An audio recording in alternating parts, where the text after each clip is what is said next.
achievement service has been restored. What a wonderful piece of news. I love achievements, especially not on the Xbox. But a real good roach count now, and unless he gets surrounded by these Zerglings, it's looking good for Moonglade. Can he snipe a Baneling or two here? Looks like he... oh, no.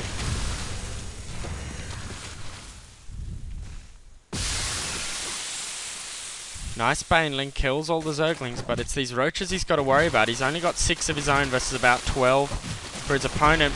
The Spine Crawler is going to help a great deal. Baneling's got to come in. The Banelings have to deal with the Zerglings. The Zerglings have to stay away because they're afraid of that Baneling.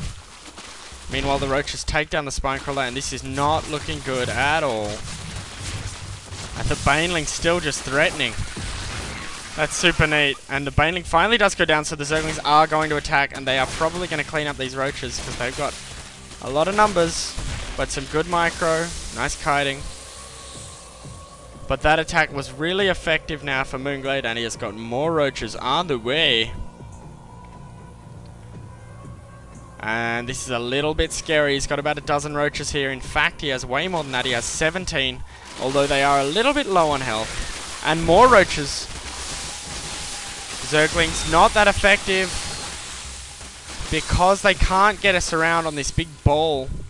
And now it is not good for MorroW. This is looking like Moonglade is going to crush through the army. Although the Queen's help, and now drones coming off the line, he is going to hold it off just for another little moment. But look at this. Wait, no. I saw on the minimap. What's that? Turned out to be a bunch of overlords. But we do have 10 Zerglings and 7 roaches other way for Moonglade, and he is getting his lair. He is getting +1 attack, and his opponent does not yet have an evolution chamber. It's halfway done. Another Spine Crawler being built. So he's going to have +1 attack first, and I think he's going to attack with that timing. Once +1 finishes, his opponent will not be upgraded, and that is going to be bad news for MorroW, and he could be going home.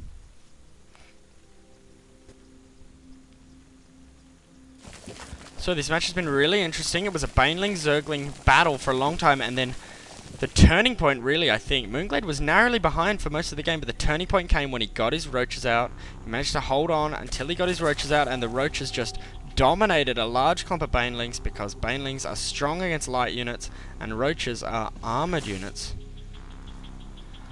And Moonglade now has a big clump of roaches, 26 roaches hanging out in front of the natural. His opponent, though, has a big enough lump of his own. He's got 20.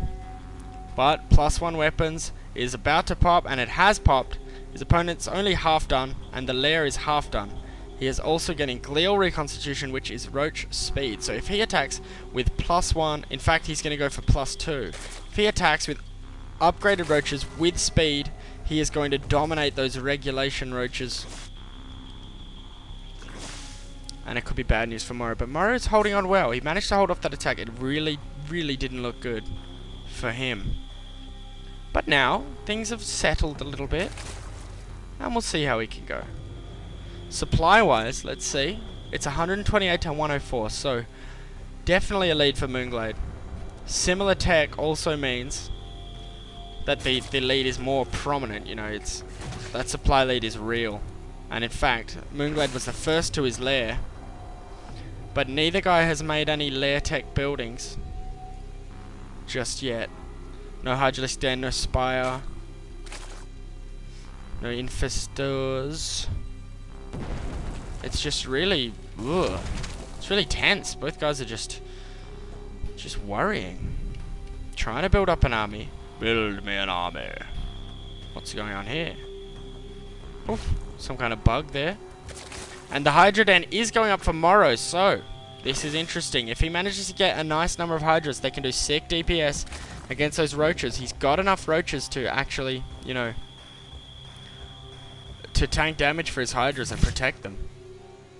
But if he doesn't get enough Hydras to do damage, then he is going to lose to the superior roaches, superior upgrades, superior numbers of his opponent. Both guys will have roach speed by the time the battle happens, and in fact it doesn't look like the battle's happening anytime soon. Far out. feel like these guys have just like taken a coffee break. Nice gooping though of the lair. So the lair has been gooped by MorroW, which Moonglade did to him in game 2 on Shakura's Plateau.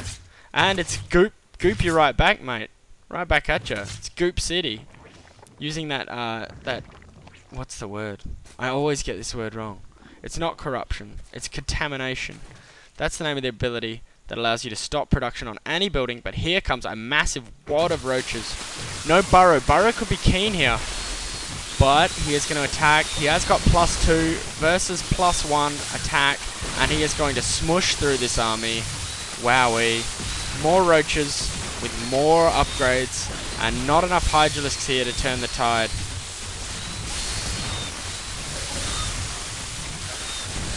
But the drones here coming and tanking. Doing a good job. They've turned this around, but is it going to be enough? It is. He forces him back. He forced him back. Well done to MorroW. Managed to stop that attack, but at what cost? His harvest account is through the floor, in the basement, down the toilet. Every cliche you can think of. It is going straight to hell. 44 harvesters to 23, and it is a massive, massive lead now for Moonglade. You have to believe there's very little MorroW can do. The damage has been done by that attack because he only barely managed to hold it off by pulling his drones, and now he is way behind. And now 8 roaches in production for the Glade, and here comes an attack. Could be a little early, but looks like he's got enough. Overseer's just wary of Burrow, and it looks like it's going to be enough. Just Hydralisks now, and there's not enough of them. The drones are coming out to fight, and they'll tank a bit, but it looks like it is not enough. Queen goes down, roaches go down, Hydralisks are down, and no reinforcements from that hatchery because it had been contaminated. And these roaches are going into the main, and it is GG. Well played, says MorroW. Good manners from him. And we can see it is now Moonglade's time to go into the semi-finals and take on Starto Ace. Grats-a-lats for Moonglade. And that was a really, really intense ZvZ game. Probably my favourite Zerg vs Zerg that I've ever seen. It was really back and forth. Moonglade was way behind. Well, not way behind, but marginally behind because his hatchery was much later. But he managed to do a little damage in the mineral line with a few harassment attacks, and then he got those roaches out, and that was key. And from there, he just pressed the advantage and won the game. So congratulations to Moonglade. He's into the semi-finals, and well played to MorroW. What an entertaining series. I'm really chuffed with that. Peace out.